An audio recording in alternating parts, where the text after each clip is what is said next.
More breaking news coming in on our coverage. Russia's deputy foreign minister says Russia sees prospects for negotiations with Ukraine in Belarus. Meanwhile, Ukraine's defense ministry claims it has managed to shoot down a Russian Sukhoi Su-30 fighter in Irpin, which is a satellite town just outside Kyiv, just 40 kilometers from Kyiv city center. An indication that Ukrainian air defense systems are operational and active, at least as far as what the Ukrainian government is saying. Ukraine says 30 Russian fighter jets and more than 20 helicopters have been destroyed so far by air defense and the Ukrainian Air Force. Big claims being made by the Ukrainian military at this point of time. They say that they've just shot down a Russian Sukhoi Su-30 fighter in Irpin, which is just outside Kyiv city. This changes many things on the ground. Let's go across and get a live perspective from India's the most watched Indian reporter on the ground in Ukraine, Gaurav Sawant, our senior executive editor, who's been there over the last few weeks. Gaurav, big claim coming in from the Ukrainians. They say they've shot down a Su-30 40 kilometers outside the Kyiv city center.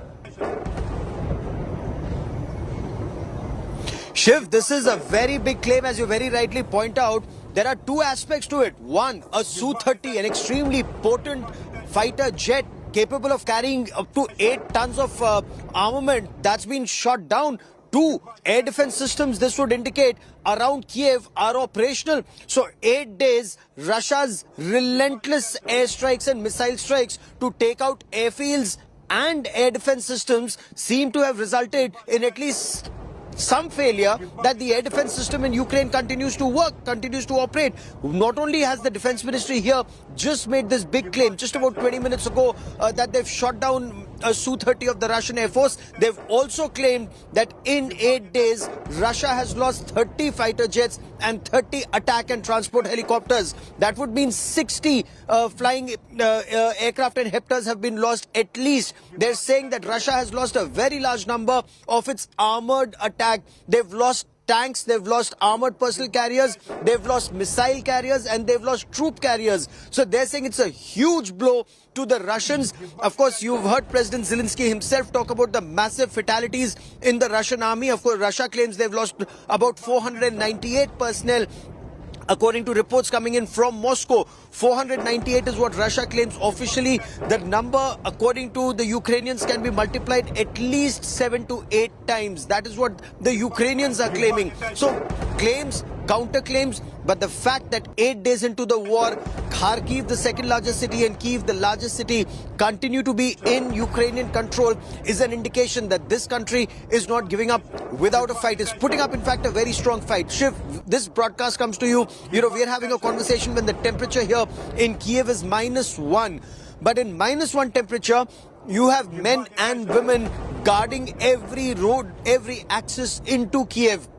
Now they say, in the next 2 days, this may just be their last stand, their last opportunity to hold Russia out of Kyiv. In case that battle gets inside the city, it's going to become more intense. And Shiv, if I may, just for 30 seconds, in Sumy, that air attack that took place at a college, that college housed a military facility. It was a military training institution that was targeted by Russian missiles. And this multi-pronged strategy of Russia to close in from 3 sides is only now intensifying, but is also being met with stiff resistance.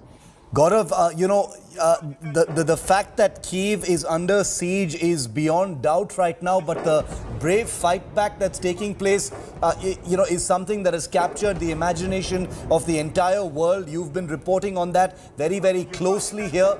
Air raid sirens have gone off in every major city of Ukraine today. Just a short while ago, I'm sure you heard them as well. They happened in Kyiv as well. There is a sense of dread, an elevated sense of dread, Gaurav. We feel it here. I cannot imagine what it must be like there about where that next missile or rocket is going to land. There is a sense that it could happen anywhere. Obviously, NATO early warning systems are also feeding into the defense system of Ukraine right now, because that's the maximum that can actually happen. But describe that sense of uncertainty over where the next attack will happen.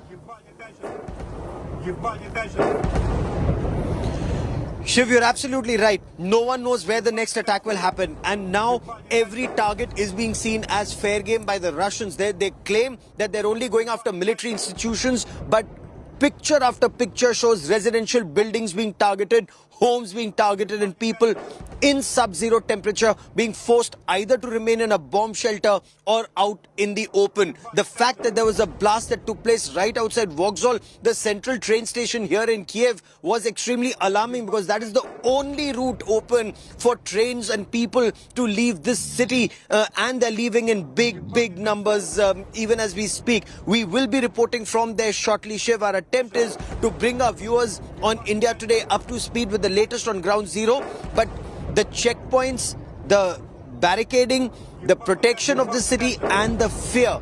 Last night, air raid sirens went off almost every couple of minutes.